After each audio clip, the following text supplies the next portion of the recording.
इस वीडियो में हम बात करने वाले हैं कि मार्केट का डायरेक्शन कैसे पता करें। देखा जाए तो एक ट्रेडर की सबसे बड़ी समस्या यही होती है, दैट्स द प्रॉब्लम, कि हमें अगर इंट्रा में मार्केट का डायरेक्शन पता चल जाए या मार्केट अगर गैप अप या गैप डाउन हो तो उसका डायरेक्शन पता चल जाए तो हमारे लिए चीज़ें आसान हो जाती हैं। ठीक है। सो देखो, वैसे तो इसके मल्टीपल टूल्स हैं, मल्टीपल रीजंस हैं, लेकिन एक चीज़ मैं यहाँ पे बताऊँगी जो काफ़ी हद तक आपको मार्केट का डायरेक्शन क्लियर कर सकती है। उसी की बात यहाँ पे करेंगे। देखो क्या होता है, यहाँ पे एक चीज़ समझाती हूँ, फिर किसी भी चार्ट पे कहीं पे भी अप्लाई करके देख लो, आपको वो चीज़ें मतलब सिर्फ एक टूल आपको मार्केट का डायरेक्शन कैसे पता लगा सकते हैं कि मार्केट एग्जैक्टली आज इंट्रा में किस डायरेक्शन में रह सकता है। ठीक है। और जैसा कि हर स्ट्रैटेजी में होता है, देखो हर स्ट्रैटेजी में 10 बार कोई भी चीज़ काम नहीं करती। ठीक है। ट्रैपिंग वगैरह हर जगह इंक्लूड है, लेकिन मैक्सिमम टाइम पे आप ये पता लगा पाओगे कि एग्जैक्टली मार्केट क्या डायरेक्शन लेने वाली है। लेट्स से मार्केट मूव कैसे करती है, ये तरीका है मार्केट का मूव करने का। ठीक है।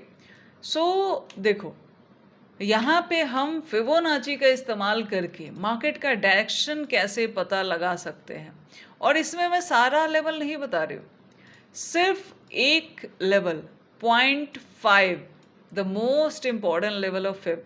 ठीक है, बहुत ज़्यादा इम्पॉर्टेंट लेवल है ये। बहुत बार मार्केट का डायरेक्शन बदलता है, वो बताता है मार्केट का डायरेक्शन अगर कंटिन्यू कर रहा है वो बताता है, और मेनी टाइम्स इंट्रा में वॉलेटिलिटी भी हो तो भी ये 0.5 आपको छोटी मोटी स्कैल्पिंग भी दे देगा, आपको ये बताएगा कि किस तरफ मार्केट थोड़ा रह सकता है। ठीक है। सिंपली देखो क्या होता है, फिर जैसे मार्केट अगर ऊपर जा रहा है, वापस घूम के जब इस 0.5 पे आता है, ये एक सपोर्ट की तरह काम करेगा, सिंपली समझो।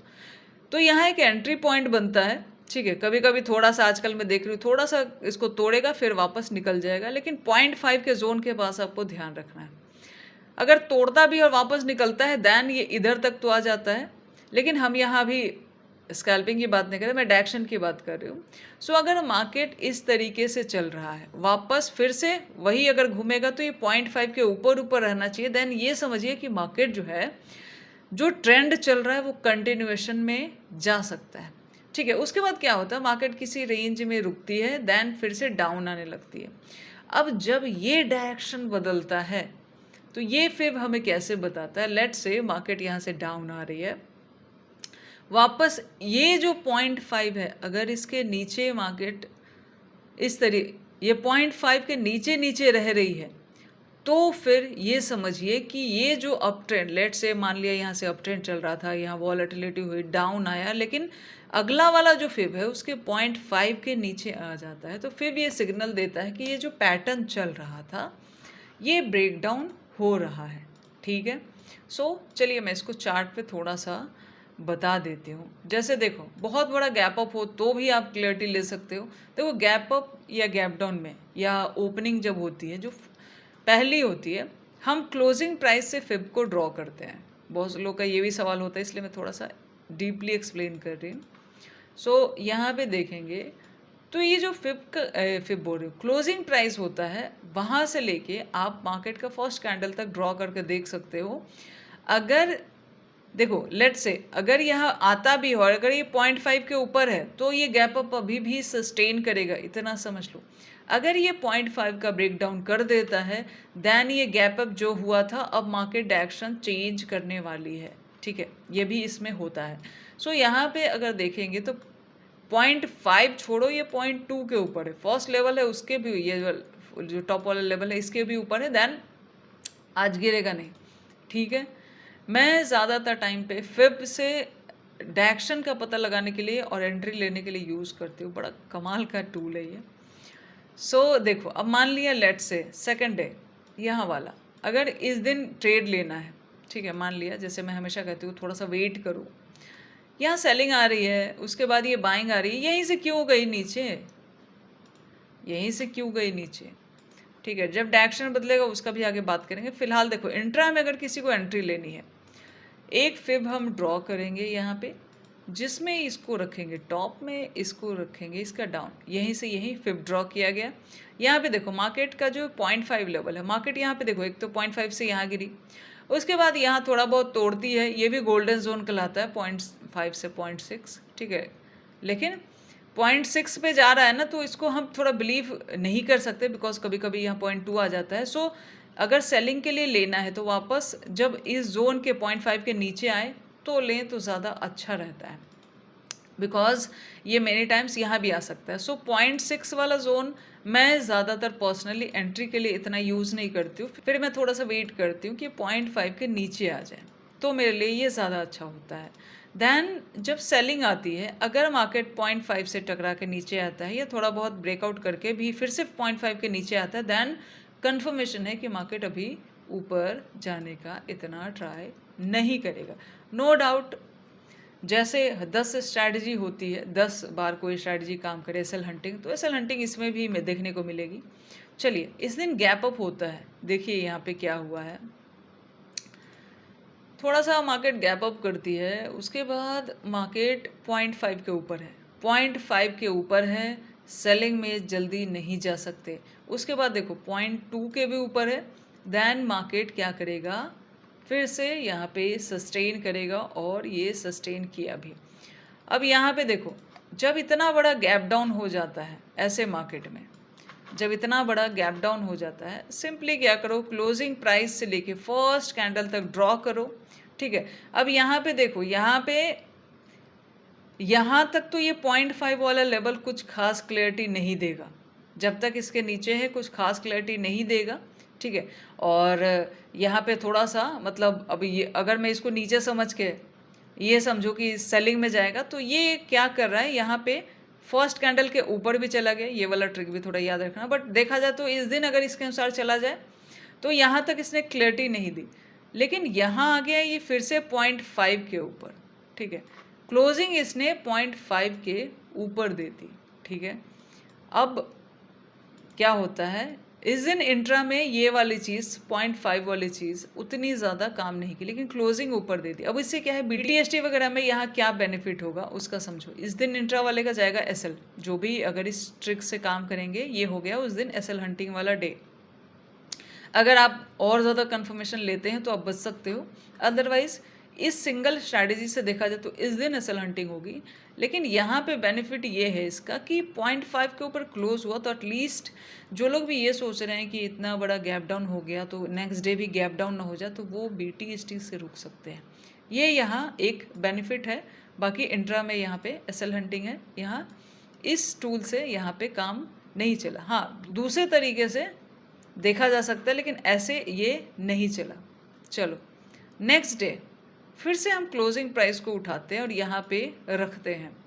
सो क्या करता है, 0.5 के ऊपर है, 0.2 के ऊपर है, 0.2 के ऊपर है, मतलब मार्केट होल्ड करेगा खुद को, ठीक है। उसके बाद और बताती हूँ, देखो मैंने कहा देखो मल्टीपल कन्फर्मेशन और मल्टीपल चीज़ें होती है, उनमें से ये एक है, उनमें से ये एक है। यहाँ पे भी देखिए, यहाँ पे अगर हम फिब ड्रॉ करें, सिंपली क्लोजिंग प्राइस को उठाया गया है, यहाँ पे हाई जो है उसको लगाया गया है। अब यहाँ पे देखो, जब मार्केट गिरती है ना, 0.5 के नीचे आ गई कैंडल, समझ रहे हो, ठीक है। अभी यहाँ पे थोड़ा बहुत वेट करती है, 0.3 वाला गोल्डन जोन में और ज़्यादा सेलर बुलाती है, देन 0.5 के नीचे फिर से जाती है ना, आपको बढ़िया सा ट्रेड यहाँ पे प्रोवाइड करती है। मतलब जब 0.5 के नीचे आ जाती है तो आप ये नहीं समझ सकते कि वापस इस बाइंग में, पता है इस जो बाइंग चल रही है, इस बाइंग में आप बाय करने से बच जाते हो, क्योंकि यहाँ पे 0.5 का ब्रेकडाउन हुआ। सो ये बताता है कि अभी बाइंग थोड़ा सा रिस्की हो सकता है, ठीक है। इस तरीके से हम थोड़ा सा इसका डायरेक्शन पता लगा सकते हैं। और यहाँ ये जो गिरावट आई, फिर देखो इस गिरावट से अगर फिर ड्रॉ करोगे, देन आपको क्या दिख रहा है, फिर से 0.5 के ऊपर है, ये जो बाइंग आई 0.5 के ऊपर। अब ये देखो, जब भी इसको अगर सस्टेन करना है तो सारे में भी ड्रॉ करके देख सकते हो, कहीं कहीं एसएल हंटिंग भी बीच में देखने को मिलेगी। अदरवाइज इस डायरेक्शन का पता लगाने के लिए, जैसे यहाँ भी एक विक लगा के एसएल हंटिंग की, देन फिर से 0.5 पे आ गए, फिर से एक डायरेक्शन आपको देखने को मिला, मतलब कंटिन्यूएशन जा सकता है, ये बात है। फिर मैं सिर्फ इसमें डायरेक्शन की बात कर रही हूँ, एंट्री लेवल वाले में क्या देखते हैं उसकी बात नहीं कर रही हूँ, सिर्फ कि हाँ ये डायरेक्शन बताता है कि इंट्रा में किस साइड में मार्केट यहाँ पे जा सकता है। जैसे ये देखो, ये जो कंटिन्यूएशन पूरा मार्केट का हुआ, यहाँ से यहाँ तक जो कंटिन्यूएशन हुआ, उसके बाद डाउन आया, उसके बाद फिर से और ज़्यादा मार्केट डाउन आया, समझ रहे हो? यहाँ पे इसको थोड़ा सा ऐसे क्लोज कर देते हैं। देन देखो कितनी अच्छी सेलिंग हुई है, हुई ना, मतलब ये जो बाइंग आई थी उसके बाद इतनी अच्छी सेलिंग हुई। लेकिन हमें क्या इस जोन में कहीं पे पता लग सकता था कि ये सेलिंग आने वाली है? इसको कैसे पता लगा सकते हैं? फिर भी आपको यहाँ पे डायरेक्शन प्रोवाइड करेगा। Let me draw it.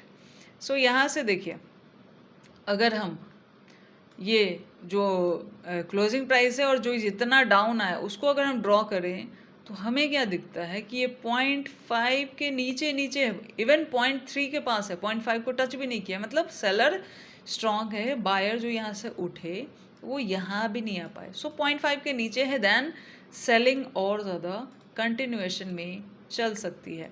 फिर देखो फिर से सेलिंग आती है, फिर से अगर यहाँ से भी ड्रॉ करो, ठीक है, इस तरीके से।